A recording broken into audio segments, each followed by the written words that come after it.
Yo, what's going on, guys? It's Zach and I'm back with another video. Today's video, we're going to be doing another Coach Z breakdown. The last one you guys absolutely crushed with love. I think it's approaching like 20K views or something like that. Comments were super positive. Everyone said they wanted more. So here we are. We snagged 5 more clips coming over from my Twitch live stream. I'm going to be breaking those down today. Same exact process, explaining what I'm doing in the situation, what I'm doing in the moment, what I'm thinking, and why it's so useful. Also got a good mix of showing that sometimes no matter how cracked you are, how well you're playing, or how smart you play a situation, sometimes there's just nothing you can do, and that's just Warzone at the end of the day, and I feel like that's super important to touch on as well. Seriously, man, thank you guys so much for all the love on the tip type series. So I'm super stoked to keep bringing some substance content, more so just break things down on a deeper level. I know we previously did the tips in real time, which I still love and we can still do, but I felt the need to kind of take it a little bit deep to explain the more advanced techniques and advanced plays that go on in Warzone, and not just the basics, because at the end of the day, we've been playing this game for a super long time. I think everyone gets like the basic techniques of how to play, which brings me to the next video that's coming up here in a few weeks. I'm going to be doing an advanced movement technique video. It's not just going to be the typical how to beast or how to slide cancel, how to b-hop. It's not going to be that stuff because, like I said, we've been playing it long enough. Everyone knows how to do that. This one's going to be more so explaining my unique movement, the things I'm doing, why I do them so people better understand them, how I'm using my movement in situations around objects, etc., to perform better angles, cameras. But I don't want to talk too much about it. I don't want to ruin the video. We'll talk more about it in that video. But seriously, man, thank you guys so much for the love across the channel so far. It's been absolutely booming. You guys are awesome. But without further ado, let's hop straight into these clips and get these breakdowns going. All right, guys, so the first clip we have today is actually me in a pistol gulag. And basically, I've never really done a gulag talk through or clip breakdown, so I figured we might as well use one. I'm going to kind of show you guys how I personally play the gulag. I'm a very aggressive player, as y'all know, and I still use that same play style in the gulag. I know some people like to slow it down a little bit, be a little bit more methodical and tactical. That's just not me. I find it to be like, I find the more you slow down the gulag, the harder and the weirder the gulag gets. Gulag is all about a mind game, right? It's like a one-on-one. It's literally you trying to outsmart the other player or just outgun them, either or. But like I said, the more I feel like you slow down and retract that, the randomness starts kicking in. The mind games get kind of weird. It influences them to play weird because they know you're slowing down and playing weird. Overall, it just makes it for like a sketchy situation, which is why I still play super aggro. So as you can see, I have the pistol in this gulag here. And I quickly instantly chow, right? Every single gulag I come out, I either b-hop, and I will b-hop behind straight across mid lane. I'll b-hop behind the barrels that we now have to the heady just to get information. I usually pre-fire on the way there just so I can kind of catch someone if they're rotating to the right. For this player, he didn't instant rotate right. He went a little bit slower. Where I land a couple shots, I reach out. I do a quick slide cancel there. I know you can't really see it because my camera's kind of in the way, but as you guys know, in the van, there's like the little opening on the left-hand side where I do a quick slide cancel just to see if he's full sitting that side or if he just stepped over to reload and kind of regain from that initial fight. Where I see he's not pushing it, so I'm just gonna wide swing b-hop because I know he's still super far back there, which he was kind of ducked off like we talked about reloading. I was able to land another shot. I'm instantly gonna slide cancel to the right and I'm gonna start hitting a different angle. Okay, I'm not gonna continue pushing the same side he knows I'm at. He will have the audio cue. I've already chowed from there. Really no point, right? So I'm gonna cut back mid lane again, do a far hop just to see. And at this point, I think he heard me run into the van, which is why he is not chowing middle anymore. He's still chowing the left. He heard my audio cue. He just saw me there, which is why, again, usually they're gonna chow the last place they saw you, especially in the gulag, which is what he does. I kind of slide into that little board and then come out with a far slide so I can get a far angle again. I pre-aim him because I know he's right there. He just threw the snapshot grenade over our head. He ends up chowing. He's still low health. It makes it for a super easy gulag win. And again, man, you guys' gulags, be more aggressive. B-hop across. If you don't know how to b-hop, just jump out, chow mid lane. It gives you a really good opportunity to get information of if they've crossed to the right, if they're going to chow mid lane. And then if they don't do either of those, you know exactly they're either playing left side or they're playing super slow or either AFK. So just a quick breakdown of gulags and how to make them so much faster for you and a lot easier and less like crazy mind games. That was kind of sus, but all good.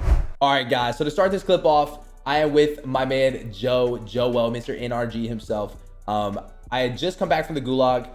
He is in a really tough situation. As you guys can see, his health is super low. I think he's fighting like an entire team at this point. Again, I have just come back in from gulag. I have 2 plates. I have a pistol to my name, and that is all. I'm flying to help. So he goes down. I see Joe has already got a knock. I don't know how many people are there because we are in duo quad, so it could be up to 4. But I do know Joe does have at least 1 knock. And then he calls out another player's 1 shot, and he gives us the active ping, which is huge for a teammate. You should not ever complain and just say 1-1. Just get out the information like Joe does. He says 1 shot, and he pings the player that is 1 shot for me, so I know exactly what to do as I'm approaching the situation. Small comms like that can make wipes or just clutches for your teammates so much easier, man. A lot of people, for whatever reason, like to fill comms with just like, as soon as they die, they like to complain or make excuses or whatever. When in reality, all you should be doing if you're trying to get better at the game and you're trying to up your player level and teammate level, as soon as you get knocked, you need to give clear-cut comms of what happened, what's his health looking like, where's he at, ping him for me, etc. And that's exactly what Joe does there. So again, I still have a pistol, but I'm running to the situation knowing at least I do have 1 knocked and someone is 1 shot. And I'm full sending to save the homie, okay? We always go for full send homie plays. All right, so I started shooting at the first guy, but then I realized his active ping was a lot more farther to my right. So I realized that was not the guy that was 1 shot, which is why I instantly snapped the guy closer to me. We do pick up the knock on the guy that's 20. I see the guy that Joe already knocked as well. So now I know we have 2 knocked. I've seen a 3rd. I have seen a 3rd. I didn't see a 4th, so I'm assuming, okay, I'm in a 1v1 right now. I'm in a 1v1. Right there, we're just going to take a quick thirst. If he's going to give it to us, we're going to take it, right? I asked Joe, is he rezzing? Joe still has like a weird camera where he can kind of see everything. So I asked him, yo, is he rezzing? He says, no. He is right now. All right, boom. So Joe tells me he is right now. And as you all just heard, I hear him unstick the res. So I see a weapon pile in front of me. I have a pistol. I know this guy is full health. He does have a gun. Am I going to try to gun it with a pistol with 2 plates? Heck no. All I'm going to try to do is snag one of these guns and see if we can make a play. Right there, we do a quick shimmy using that little board for protection. Able to get the Milano. And it just absolutely break his ankles. Absolutely break his ankles right there. And that play, again, dude, it's just the little movement things of little left and right shimmies, using objects, even if it's like not the best cover in the world, as long as it's just a barrier between you and that player to give you time to kind of finesse the situation and reassess it, is all you need. And right there, we're able to make slight work out of a really tough situation, all because of movement and being smart with our barriers. But this is where the clip goes bad, okay? So I wiped the team. I do have enough cash to get Joe back, but now I'm getting hit with a 3rd party. All right, and as you see, I'm sliding left and right. I'm going to reload, and I'm sliding left and right to try to get information. I'm just sliding left and right to see, are they pushing me? How many are pushing me? What are the angles looking like, etc. So as I slide back across here, I just saw like 2 guys. So now I know they're full sending me. They're coming in closer. I'm just going to keep hitting my left, right shimmies, hoping we can break their ankles. We do a little bit of something, but at the end of the day, it wasn't enough. And that is literally the perfect example of, no matter how well you play it, no matter how good you're feeling that day as a player, sometimes there's just nothing you can do, right? And catching a 3rd party, only having the Milano, being stuck in the elevator shaft, my only play, like I said, was just kind of shimmy left and right to use that camera to see how many players are pushing me and try to catch the timing really well. So as they're coming through the door, hit a slide to kind of get behind them, to land a couple shots, to either hopefully get a knock, break some armors before they start landing shots on me. But again, dude, we just got absolutely bombarded. We got beat down. Not much we can do for the remainder of that clip. All right, guys. So for this clip, just a quick like preface of the situation. As you can see, I just got a team wipe. I'm in solo duos. I actually just wiped a team top red. So I'm flying down to the buy to buy a UAV after wiping that team. I just got some cash to do so. Notice we do have an ATV on the top left rotating out of the neighborhood. So I keep that in mind as I'm buying this UAV. It kind of looks like he's going to be driving to me, so I'm not really sure what he's doing. At this point, when he's driving back to the storm, I kind of figure maybe he's picking up a teammate, right? It doesn't really make much sense for him to be going back that way. So I'm going to come take a look. Sure enough, we do see 2, so he was indeed picking up his teammate. We're able to land 1 shot. Not able to hit the rest. Busting, bro. Right here. Okay, so they hop out. At this point, I'm assuming they're aggro.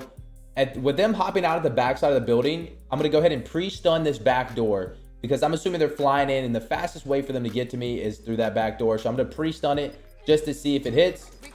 Doesn't hit. I pop my UAV. They were at the back door, as you can see on UAV, but they didn't end up pushing through.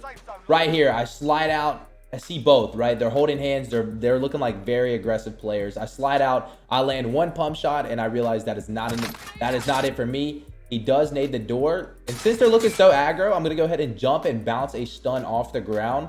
Just again, I'm pre-stunning a push. Pre-stuns are huge because, as you guys know, stuns are ridiculously OP in this game. So if you have a pretty good idea like this situation that you're probably about to get pushed, pre-stunning is the wave. You don't need to see a player before you stun the situation. So as you see, I do a quick 180. I bounce the stun off the ground to get a nice bounce. Just in case they push the door. Stun pops. I take one peek. Doesn't hit. So right here, I kind of make a quick indecisive decision. I was going to go to the top of the building, and then I realized that's going to take way too much time. These guys are either going to rotate away, or they're either going to start running away, hop on the ATV and leave, whatever, or they're going to try to hold me from red. It's going to make the situation way too complicated. So I quickly am like, nah, I'm not going to do that. I'm just going to go back down low and chow this again. And right here, so obviously UAVs are incredibly important, but right here it shows their split. And I see this one player, he's kind of by himself. He's kind of leaking back towards his back door. I know that white fence is there, right? So instead of chowing that guy front red where they both can kind of see me, I realized I want to chow this guy back door because the white fence is there. It's going to block me from his teammate, and it isolates a 1v1, which is what's basically going to get me out of the situation because these guys are playing very aggressive and super close together. So right here, we miss a shot. Able to land one, break his armor. I'm going to continue to pursue him. Get the knock. At this point, I take one more look at the UAV. I see his teammates here, right? So I'm going to go for an ego snipe. Boom. We hit the ego snipe. Would I typically ever do something like that, especially with an iron sight car? Probably not. But I have so much wiggle room right now. Let's say I even miss that shot. Let's say he breaks my armor. I have so many different places I can go to replay and regain that I'll be fine. Okay, I could either hit a left, stay behind this white fence, or go straight back into the building and be safe. So I'm not, that's kind of gives me the confidence to ego this player because I have so many outs. But we do end up breaking his armor. We missed the shot, but he's already flustered. He's running away. We're able to shoot him in the back and make slight work of the situation that was very aggressive. And like I said, with ego chows like that, you want to make sure you have as many outs as possible, obviously, before you start ego challenge something as crazy as that. And like I had so many opportunities to get away, run. I even had this center block play here where I could have hopped up on the fence if he did decide to push me and kind of get one shotgun shot off. It's super close range to probably break his armor and make it an even fight. Regardless, I had a lot of outs, and that's kind of what explains that ego play and kind of the isolation play as well.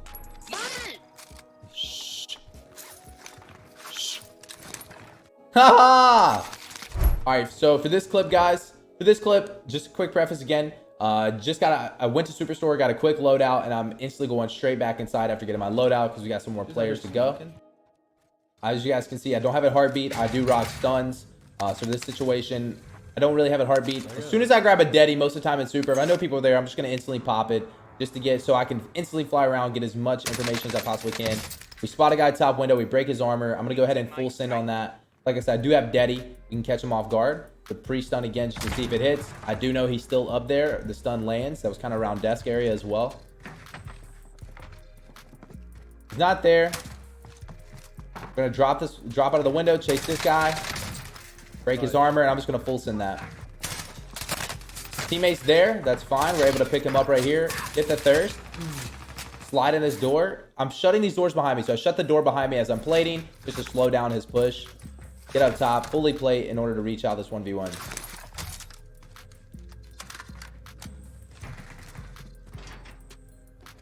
Open the door just for audio cues, and as you can see, he's down here in the corner. I basically just open and shut the door just to hear, you know, does that cause him? Obviously, I know he at this point he's sitting because we heard footsteps and he goes completely silent. So it's either one, he popped dead silence, but he would already pop that, so I know it's not deadie because he would already pop the dead silence as soon as I thirsted his teammate, right? That would have already been popped if he had that sitting in his pocket. So I know it's not deadie, that he's just sitting somewhere in the corner, which is why I go down, I open the door, close it to see if I can bait any audio out of him to move.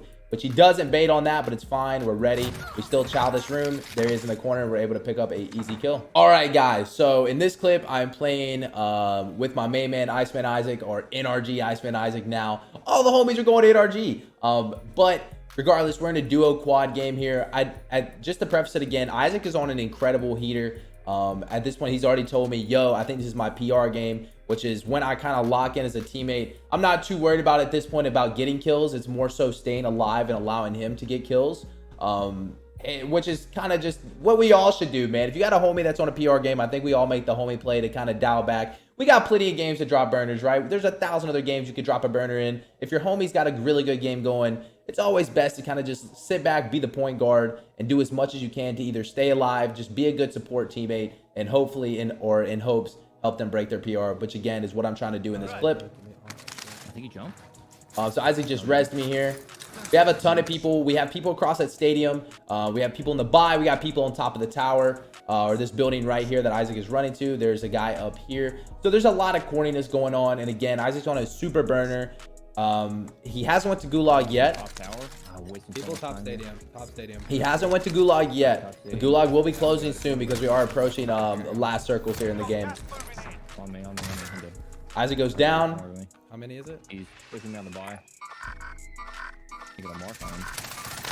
And at that point, he's coming from the buy. He's trying to ping him. He doesn't get the ping off, but I hear the buy. I pretty much have a good idea where the guy is. It doesn't matter if he has an alive ping. I pick it up. I trade it.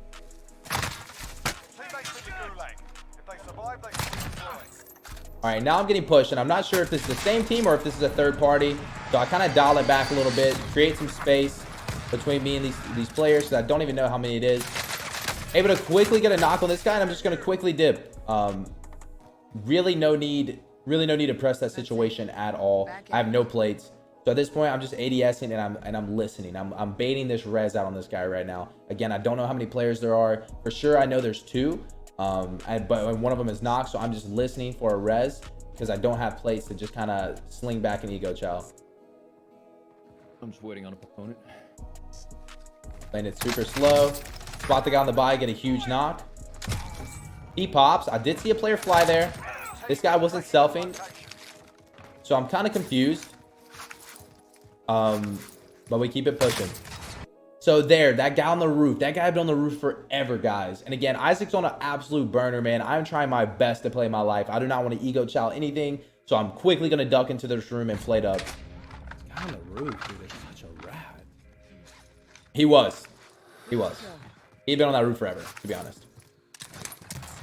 Again, so I'm going to wrap here. I noticed I have a bounty on me. But again, I saw that player fly down to the backside of the building, and I do know where those players were coming from. And again, I didn't get a team wipe, so I don't know. I'm pretty sure the guy on the roof wasn't their teammate. I'm almost positive of that, which is why I kind of am still looking for more players. Bounty's starting to heat up a little bit, so I'm thinking, okay, they could be coming from these back streets. But that's a super scary push, which is why I turned back around. Okay, I'm still trying to play my life for Isaac. I don't have plates. I would rather go back and work the buy station where I could buy more plates and kind of work that guy on the roof in a 1v1 versus like start approaching a bounty where I don't know how many players there are. Nice, that guy's still on the roof. And then here we hear a buyback. Again, I'm listening. Is this guy going to run towards me after this buyback? Where's he going? He doesn't, and he doesn't run towards me. And Isaac's body is here, right? So my main goal right now, there's not a ton of people left. Isaac just won his gulag. I'm trying my best to secure his loot so he can come back, get his guns, and continue this PR game. No, don't hit it. Okay. Hold on, I'm about to pick up the This guy is where I spot the guy who just bought back. Get an easy knock. Got a quick fool. I don't know, my bounty. All right, so at this point, I'm assuming this guy could have possibly been teammates with the 2 guys on the buy. Hot, dude. The bounty is super hot, so I know someone's coming from somewhere. I'm assuming it's those back streets, but I still want to look and see if this guy's going to look over the ledge. Someone just bought back, so he's got to be curious, right? And on top of that, he's going to hear the audio cue from Isaac flying back in from Gulag, so he's got to be curious to peek the ledge. So I'm instantly going to look at that. So again, so Isaac can secure his loot. And sure enough, here he comes, peeping over. How do you know? He's dead. Able to get the headshot. It's a team wipe. He is finally gone, and Isaac is safe to use his loot. We're good to go. He's dead. We keep his burner alive, baby. Go, baby. All right, guys. So there's our 5-piece little breakdown. Try to show you guys some Gulag action. Talk about that a little bit, how I like to play the Gulag. Also talked about how to be a support teammate. It's great to be a Slayer. Everyone wants to be a Slayer. Everyone wants to have all the kills. But at the same time, that's not what it's all about. You can't put all your eggs in one basket as a player. You have to find the fine line in situations when to press to be the Slayer, but also be the support role or point guard of the team, especially if your teammate's on a PR. I mean, come on. You got to dial it back for that. And then also showed you guys that stadium clip where no matter how great you're playing, how smart you're playing, how cracked you are, sometimes there's just nothing you can do, and that's Warzone, and you should never lose sleep over that. But seriously, man, thank you guys so much for all the love on the videos. If you did enjoy this one, be sure to leave a like, comment down below if you want to see some more breakdowns. And then also, if you're new to the channel, be sure to subscribe. Until next time, I'll see you guys.